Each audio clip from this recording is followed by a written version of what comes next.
Coucou les loulous, j'espère que vous allez bien. Moi, ça va super, ça fait longtemps que je vous ai pas parlé. La dernière fois que je vous ai parlé, c'était à Royan avec Margot, que vous aviez jamais entendu. Jusqu'à maintenant, l'épisode est sorti la semaine dernière normalement.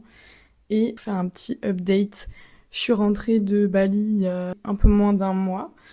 Et depuis que je suis rentrée, j'étais un petit peu malade. J'ai eu une sinusite que j'avais déjà là-bas et qui s'est accentuée ici, donc ça a été un petit peu chiant. Mais bon, à la fois, j'avais pas envie de sortir dehors parce qu'il faisait super froid et même je suis restée un petit peu enfermée chez moi. J'ai été hyper productive.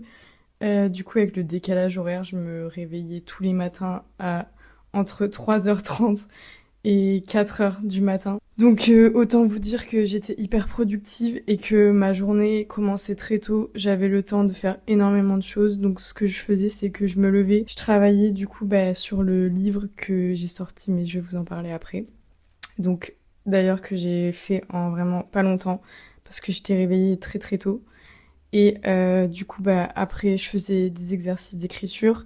Je travaillais sur mes projets, donc j'ai 3 comptes à gérer sur Instagram et sur TikTok où je poste tous les jours entre 1 à 5 réels par jour, donc ça demande quand même assez de travail. Dans mes semaines, depuis que je suis rentrée, je pense que je fais des semaines où déjà je travaille 7 jours sur 7 et je travaille du coup entre 6h du matin jusqu'à 21h le soir. Ça c'est très large, des fois ça peut varier entre d'autres horaires. Mais si je fais ça, c'est parce que vraiment j'adore. Enfin, c'est ma passion et j'ai même pas l'impression que c'est du travail comme c'est moi qui me l'impose. C'est pas la même charge et pression que quand c'est quelqu'un d'autre qui vous impose quelque chose que vous avez pas choisi et qu'en plus, les fruits que vous allez récolter ne seront pas directement à vous. Alors que quand vous travaillez pour que pour vous, c'est d'autant plus motivant. Enfin bref, tout ça pour dire que je suis rentrée de Bali avec une mentalité inarrêtable. Donc ce que je faisais tous les matins, je faisais énormément de sport. Enfin, je fais énormément de sport. Je me suis remis à la corde à sauter, donc j'en fais environ 20 par jour. Parce que, bon, c'est un petit peu connu, mais 10 minutes de corde à sauter équivaut à 30 minutes de course. Et j'ai vraiment envie de sécher. Ensuite, je me suis organisée une petite salle de sport chez mes parents parce que, du coup, ils habitent à la campagne, donc il n'y a pas de salle de sport. Et j'ai acheté une barre libre avec plus de 50 kilos de poids. Donc je pouvais me faire tous les jours des petites séances de sport. Et je fais également du billard tous les matins. Et aussi, j'essaye d'apprendre des nouvelles choses tous les jours. Je note des capitales, enfin des petits trucs qui peuvent être intéressants et qui peuvent stimuler mon cerveau autrement que par le biais de mon téléphone. Qu'est-ce qui s'est passé d'autre? J'ai déménagé un appartement à Paris. Vous saviez avec qui donc j'étais avec mon ex et quand j'étais à Bali, c'était quelque chose qui me stressait de savoir que mes affaires étaient éparpillées partout, qu'il y avait mon ordinateur qui était à Paris, mes lunettes de vue aussi à Paris parce que de base, je devais juste aller en vacances à Bali 3 semaines et au final, j'y suis restée 2 mois parce que j'ai fait que prolonger mon voyage. Mais en fait, mes affaires étaient par-ci par-là. Je ne savais même plus qu'est-ce qui était chez mes parents, qu'est-ce qui était encore à Paris. J'avais pas beaucoup d'affaires à Bali, donc c'était assez stressant, sachant que j'ai une attache particulière à mes vêtements, où j'ai besoin d'en avoir que très peu et de savoir ce que j'ai et que les choses que j'ai ne soient que des choses qui me tiennent à cœur et qui me sont vraiment utiles. J'ai déménagé toutes mes affaires de Paris. On en a eu pour la journée à faire l'aller-retour. C'était absolument éprouvant. Et suite à ça, j'ai pu faire un énorme tri où j'avais presque plus de 6 grosses poches de vêtements, de décorations, plein d'objets que j'ai donné à une association. En plus, avant Noël, donc c'était vraiment très symbolique. C'était mon petit cadeau du Père Noël. Et voilà, j'ai fait les fêtes avec ma famille et j'ai pris énormément de temps pour moi. Objectif Glow Up, j'avais noté tout ce que je devais faire là entre... Voilà, je repars à Bali le 13 janvier. Quand l'épisode sortira, il me semble que je serai déjà là-bas. Du coup, je m'étais lancé un petit objectif glow up avant d'aller là-bas qui se passe très très bien, que ce soit physique mais aussi au niveau du mental. Développer mon mindset, ma confiance en moi, mon amour propre, le fait de me sentir bien face à la solitude, et je pense que je peux en conclure que je ne me suis jamais sentie aussi bien que maintenant, aussi belle, aussi rayonnante, aussi bien seule. Enfin bref, c'est une très grande fierté pour moi. Aussi, décision, comment dire, déjà depuis que je suis rentrée de Bali, je n'ai pas fumé de cigarettes. Enfin, j'ai dû en fumer un jour. Mais sinon, déjà, de base, je fume pas vraiment. Enfin, je fume que en soirée ou de temps en temps. Mais voilà, depuis que je suis plus à Bali, j'ai totalement arrêté. Et aussi, je n'ai pas bu d'alcool. Et j'ai décidé pour ce nouvel an, pour la première fois de ma vie, enfin, depuis que j'ai un âge de boire de l'alcool et de faire de soirée, Attendez, j'ai un chat dans la gorge. J'ai décidé de faire le nouvel an toute seule. Enfin, pas de le faire toute seule, mais de ne pas faire de soirée le soir du Nouvel An. Enfin, en tout cas, je vais juste voir une copine. En fait, je savais que je voulais rien faire. Pour moi, c'était hyper significatif de commencer l'année sobre. Et en fait, je pense que déjà, les Nouvel An, c'est quelque chose que... Bon, je vais pas dire ce que tout le monde dit, en mode, il y a la pression, il faut trouver une soirée, et on a trop d'attentes en cette soirée. Bon, en vrai, je trouve que c'est cool de fêter la nouvelle année, c'est un concept qui est quand même très symbolique et assez stylé, mais il faut le faire de la bonne façon. Et moi, je pense que je l'ai jamais fait de la bonne façon, jamais non plus avec les bonnes personnes. Et là, j'ai juste décidé de le faire toute seule avec une copine. J'ai dit à mes potes... Écoutez, moi je veux rien faire, s'il y a quelqu'un qui veut rien faire avec moi, et bah vous êtes les bienvenus. Et du coup, Margot va venir avec moi, on va passer le nouvel an dans ma maison de vacances. On va se faire un petit repas, bon du coup ce sera déjà passé à l'heure où l'épisode sortira, mais bon. Avec petit risotto Saint-Jacques, petit apéro dînatoire, et on va se faire des petits épisodes de podcast, et aussi je vais emmener des papiers, crayons, pour qu'on puisse écrire, eh oui, le thème de l'épisode. On va écrire notre lettre qu'on relira dans un an. Voilà, j'adore ce concept. Je l'ai fait une fois quand j'étais en cours d'art plastique. Non mais c'était une trop bonne idée que la prof nous avait fait de nous donner une lettre. Et je pense qu'elle nous l'a donnée 5 ans après, mais c'était pas un an. Mais on l'avait eu bien après l'avoir écrit, la lettre. Et c'était hyper émouvant de relire ça. Et au final, tu te rends compte que les choses que tu as écrites dedans, que tu voulais, et ben la plupart du temps, elles sont arrivées. Enfin bref, du coup, petite phrase de transition sur l'écriture. Et oui. Et pour ça, une petite citation. Écrire, c'est mettre de l'ordre dans le chaos. De Naila Chidiac. Alors, c'est une psychologue clinicienne spécialiste de l'écriture thérapeutique. Ok, donc, autre transition très intelligente, j'ai sorti mon livre d'écriture. Eh oui, comme vous l'avez entendu sur l'introduction de l'épisode, j'ai sorti un livre d'écriture couleur matcha. D'ailleurs, je bois une petite gorgée de matcha. Non, bref, plus sérieusement, en fait, j'ai écrit le livre que je rêvais d'avoir pour moi-même. Vraiment, je voulais un livre comme ça, couleur matcha, avec des exercices d'écriture qui, au bout du compte, à la fin du livre, tu te rends compte que ça y est, en fait, t'as travaillé sur toi. Finalement, peut-être pas tant besoin d'une psychologue que ça. Attention, je parle pour les gens qui n'ont pas de problème grave. Mais voilà, du coup, j'ai écrit le livre que je rêvais d'avoir pour moi-même. En gros, c'est un peu le livre qui représente tous les exercices d'écriture que j'ai fait en août, quand j'ai vécu une rupture et le décès d'un proche en même temps, et que ma vie était horrible, que j'ai dû déménager, tout quitter, bref, je vous en ai déjà parlé. Et que c'est un peu l'écriture qui m'a sorti de mon enfer, qui m'a aidé à, en fait, mettre toutes mes mauvaises énergies, mes mauvaises sensations, mes mauvaises pensées, je les ai transformées en choses dirigées vers moi, en juste travaillant sur moi, et ça m'a clairement sauvée, et je me suis dit mais j'en veux encore, et je vais faire le livre que je rêve d'avoir, qui va m'aider moi, et si il m'aide, il aidera forcément les autres. Et c'est là où éclair de génie, m'est venue l'idée qui est totalement en lien avec tout ce que j'aborde dans le podcast, sur le compte dans les réels, tout ce qui est le stoïcisme, travailler sur soi, apprendre à être seul, parce que je pense que c'est quelque chose qu'on parle pas assez, mais la solitude, réussir à être bien seul, on n'en parle pas assez, mais pour moi c'est le but ultime.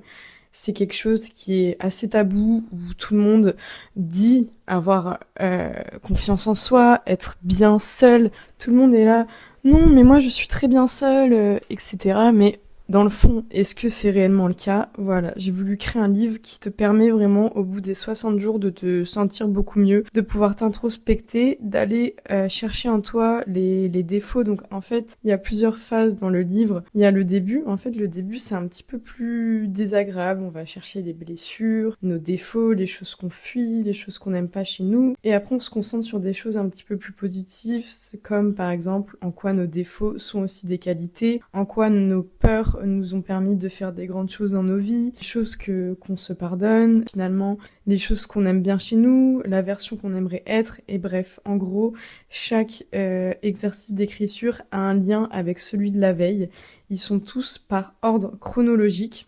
Bien sûr, vous n'êtes pas obligé de les faire tous les jours, c'est quand vous en ressentez le besoin. Je pense que c'est plus efficace de faire ça tous les matins quand vous vous réveillez. Et aussi, pour chaque jour, il y a une thématique et il y a une citation hyper pertinente sur la thématique du jour en chaque début d'exercice. Et à la fin, tu peux écrire une phrase d'ancrage qui va te permettre de bien commencer ta journée. À la fin, il y a des exercices bonus hyper puissants. Enfin bref, je vous laisse découvrir le livre. Il est en bio, si jamais bien sûr vous ressentez le besoin. Et voilà. J'ai déjà envie de sortir une version 2, une version plus évoluée, mais enfin bref, je vais me calmer, ça viendra pour plus tard. Cela m'est venu l'idée, du coup, de sortir l'épisode sur le pouvoir de l'écriture, parce que moi, c'est quelque chose que j'ai beaucoup sous-estimé.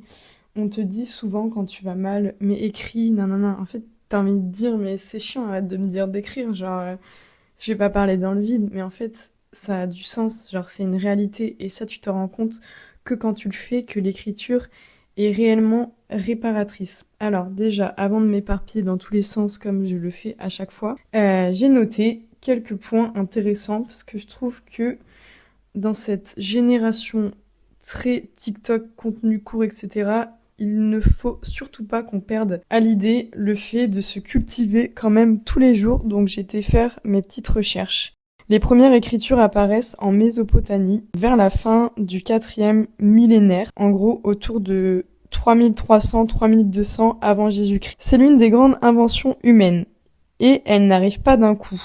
On passe progressivement de systèmes de signes à une écriture capable de noter une langue. À quoi ça servait au début? Au départ, c'est très pratique. Comptabilité, gestion, administration, stock, ration, impôts, échange. Une hypothèse solide explique que l'écriture vient d'un système de jetons de comptabilité transformés en signes.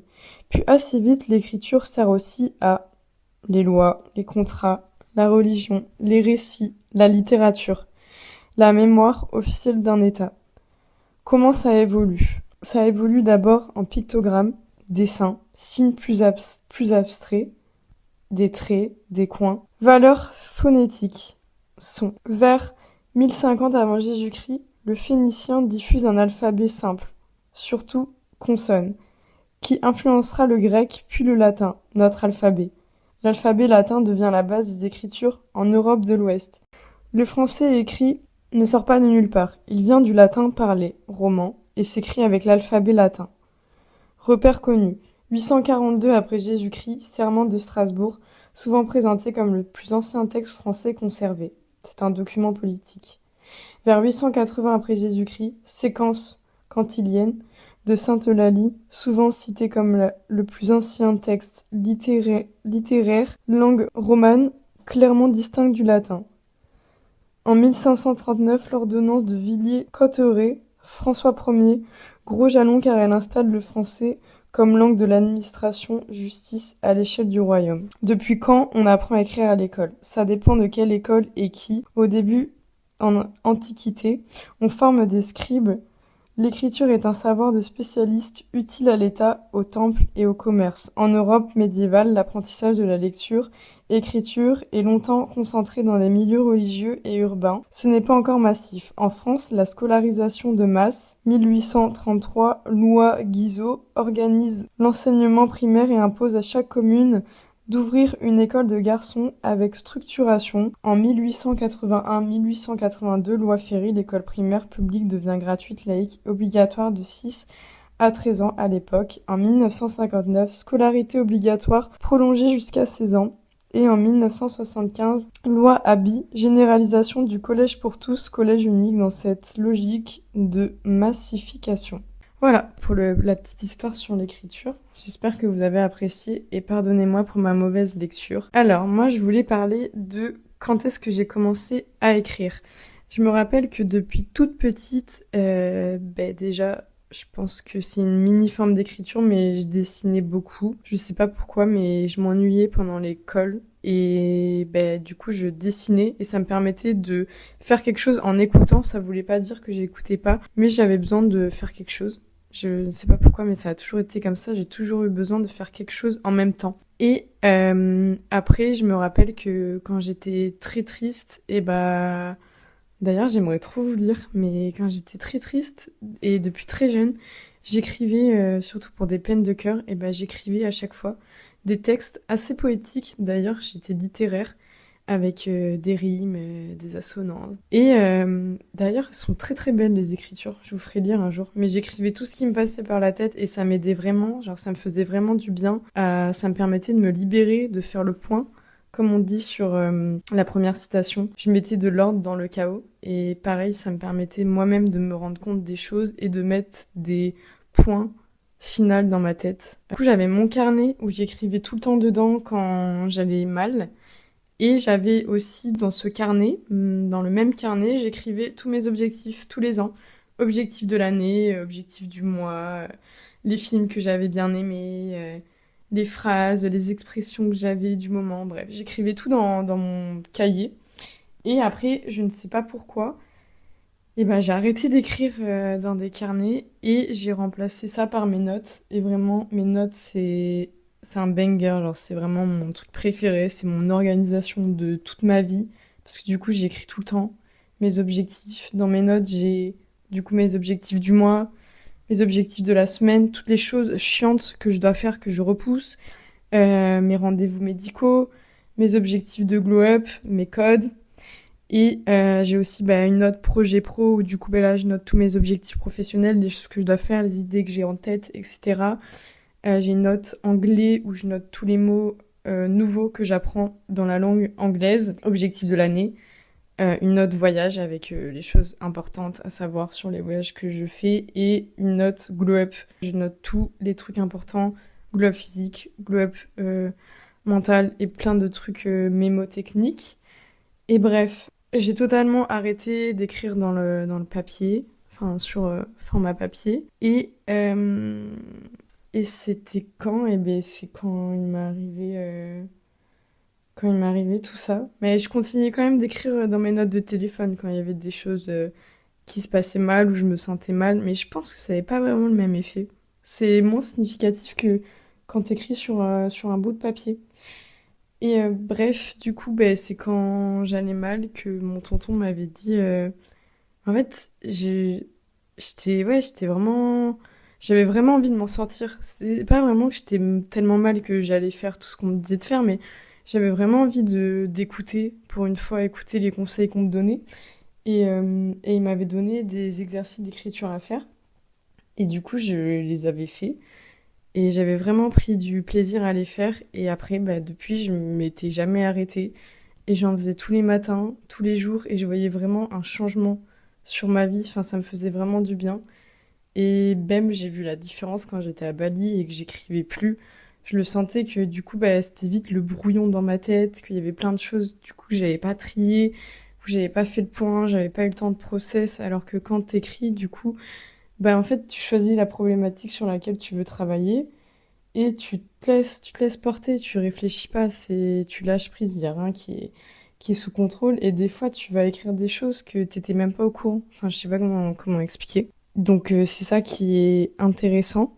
Mais en fait, il y a même des preuves scientifiques que l'écriture aide à aller mieux. Et ça, je me suis renseignée également. Donc il y a des preuves scientifiques que l'écriture peut aider à aller mieux, surtout sous la forme d'écriture expressive.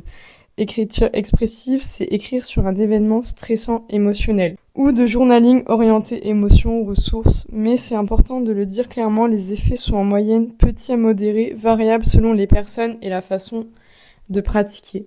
Moi, je me rappelle, j'avais fait un exercice d'écriture, mais il y en a tellement qui m'ont marqué. Mais genre, il y en avait un, c'était de raconter euh, ma rupture et mon histoire d'une personne qui était extérieure, en mode comment une personne extérieure raconterait ce qui m'est arrivé. Et quand j'ai écrit ça, je me suis rendu compte de tellement de choses, je me suis dit, oh là là, mais c'est tellement pas normal. Et j'ai réalisé tellement de choses que j'aurais peut-être jamais réalisé sans faire cet exercice d'écriture. Bref, en quoi l'écriture peut-elle être libératrice? Quand tu écris sur un sujet que tu vis, tu fais plusieurs choses utiles au cerveau. Tu externalises. C'est-à-dire tu mets des mots sur un ressenti. C'est le sortir de la boucle mentale. Ça peut réduire la sensation d'être envahi et aider à reprendre de la distance. Tu transformes une émotion brute en histoire cohérente. Beaucoup d'études suggèrent que le bénéfice vient en partie du fait de donner un sens, une structure, un début ou fin, des liens de cause à effet. C'est une forme de mise en ordre cognitive, comme je vous disais, du coup, de mettre de l'ordre dans le chaos. C'est tellement parlant cette phrase. Tu diminues la rumination, le tourne en boucle. Ah ouais, putain, ça, le truc de quand tu tournes en boucle dans ta tête parce que t'arrives pas à trouver des solutions dans ta tête à un problème ou un événement qui s'est passé dans ta vie, t'arrives pas à trouver une solution, une fin, quelque chose qui te satisfait. Peut-être que tu trouveras jamais, mais l'écriture, ça aide tellement là-dessus. Certaines interventions d'écriture, ciblant spécifiquement les pensées répétitives négatives, montrent une baisse de ces ruminations avec le temps. Tu fais une mini-exposition émotionnelle à dose contrôlée. Comme en thérapie d'exposition, tu te rapproches de ce qui te fait mal, mais dans un cadre safe, durée limitée, papier, pas d'interruption. Paradoxalement, ça peut réduire la charge émotionnelle ensuite, mais c'est tellement vrai. Tu récupères de l'énergie mentale. Quand une histoire reste non digérée, elle prend de la rame. L'écriture peut libérer de l'attention pour dormir, travailler, décider. En fait, c'est ça, c'est tu traites des choses que des fois, ça va te déconcentrer quand tu veux t'endormir, quand tu veux travailler, t'es là, tu penses, parce qu'il y a des choses dans ta tête que t'essayes de fuir tout le temps en étant sur ton tel, en étant sur les distractions. Et en fait, ça revient, quoi, dans des moments où t'as vraiment besoin de te concentrer ou juste de faire le vide. Est-ce prouvé? Qu'est-ce que ça améliore? On parle de centaines d'études sur l'écriture expressive depuis les travaux fondateurs. Les synthèses concluent globalement à un bénéfice moyen, petit mais réel sur différents indicateurs, avec beaucoup de variations selon les contextes. Une méta-analyse centrée sur dépression, anxiété, stress avec des suivis trouve un effet qui peut être différé et durable, pas forcément immédiat juste après la séance. Dans certains domaines spécifiques, des méta-analyses trouvent des réductions significatives des symptômes dans certains échantillons, mais il existe aussi des études où l'effet est faible, nul ou dépendant énormément de la population. Par exemple, pas forcément utile dans certains contextes médicaux lourds. Pourquoi ça fait pire au début? Ouais, c'est vrai que des fois, il y a des exercices, mais là, je pense que on parle aussi des exercices qui sont réalisés avec un professionnel de santé, un psychologue, psychiatre, par exemple comme le MDR. Je pense qu'il parle plus de ça, mais moi, je vous avais dit que l'exercice que je faisais, donc je le faisais avec ChatGPT, et c'était un exercice, enfin, en fait, je lui demande de se mettre dans la peau d'un grand psychologue, psychiatre, et qu'il me fasse un exercice, enfin, c'est un peu un mélange d'exercices de MDR. Je lui ai demandé de mélanger plusieurs techniques. Et bref, en vrai, il y a des choses qui sont vraiment puissantes, bluffantes, que j'avais jamais essayé. Je me dis, mais putain, mais pourquoi j'avais pas découvert ça plus tôt? Mais du coup, des fois, t'as l'impression que, en fait, c'est prenant, en fait. Tu ressors des souvenirs, des choses qui t'ont fait du mal. T'écris vraiment, en fait, tu vas chercher en toi des choses qui sont un peu restées en retrait. Et sur le moment, t'as l'impression que ça te tourmente, que ça te fait du mal. Mais en fait, L'effet est tellement libérateur sur le long terme, donc pourquoi parfois ça fait pire au début? C'est fréquent, juste après une séance, tu peux te sentir plus triste ou plus activé. Certaines revues notent ces effets à court terme, émotions remuées, alors que le bénéfice se voit plutôt après quelques jours à semaines. Comment l'utiliser pour aller mieux? Méthode simple, efficace, protocole classique. 15-20 minutes, 3 à 5 jours ou 3 à 4 séances sur une semaine. Sujet, un événement, une situation qui te pèse, avec tes émotions, plus penser, pas juste raconter les faits. Astuce qui change tout pour éviter de te laisser en vrac, termine chaque séance par 3 lignes. Ce que je ressens maintenant, ce dont j'ai besoin, un micro-pas pour demain. Moi, en fait, du coup, dans les exercices d'écriture que je faisais, et ben à chaque fois, il y avait une phrase d'ancrage positive qui permettait de, du coup, conclure le chapitre que j'avais fait de manière joyeuse et aussi de manière à ce que ça m'encourage à avancer. Et enfin, c'était très pertinent et du coup, ça, je l'ai mis aussi dans mon carnet d'écriture, The Healthy Solitude Journal. Donc, quelle écriture choisir? Si tu es très fragile émotionnellement en ce moment, commence plutôt par écriture positive, gratitude, ressources, ça aussi de la recherche parfois mieux tolérée. Si tu te sens bloqué sur un événement, fais écriture expressive, émotion plus sens. Quand éviter, adapter. Si tu as un trauma très lourd, des flashbacks intenses ou que l'écriture te déclenche trop, fais-le avec un cadre, thérapeute ou version ressources d'abord. Et si tu remarques une aggravation nette qui dure, on ajuste la méthode. Donc voilà, ça c'était pour les bienfaits de l'écriture. Mais je vous recommande vivement, vivement d'essayer parce que l'écriture a un pouvoir très puissant.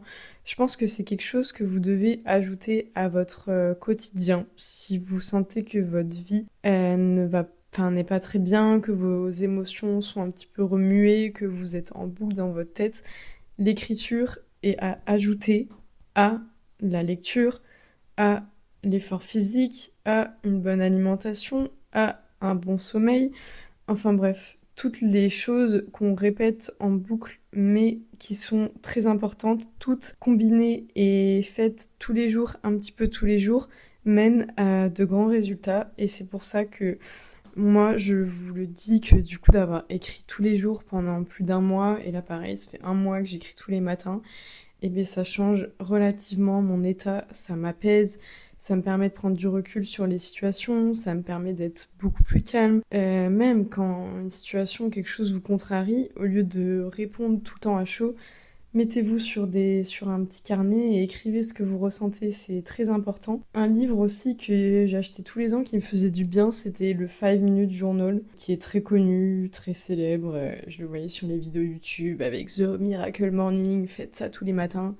Où du coup tu dois écrire 3 pensées positives, enfin 3 choses pour lesquelles tu es reconnaissante pour ta journée. Enfin bref, ça c'est quelque chose qui est très centré sur la positivité et la reconnaissance.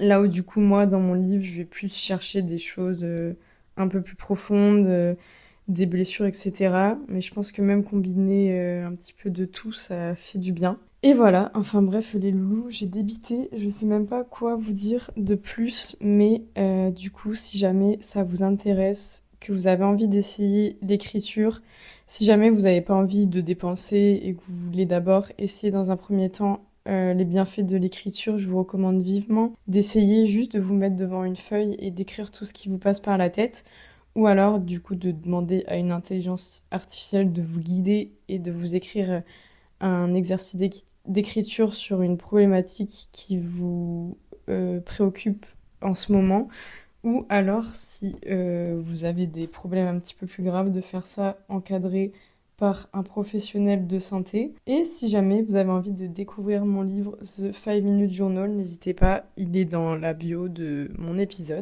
Et voilà les loulous, si jamais vous avez envie de m'écrire, n'hésitez pas, je réponds à absolument tout le monde, tous vos messages me font plaisir, j'adore vous lire, donc n'hésitez pas à m'écrire. Et si cet épisode vous a plu, n'hésitez pas à mettre 5 sur 5 sur la plateforme d'écoute de votre choix. Et je vous remercie et je vous fais des bisous.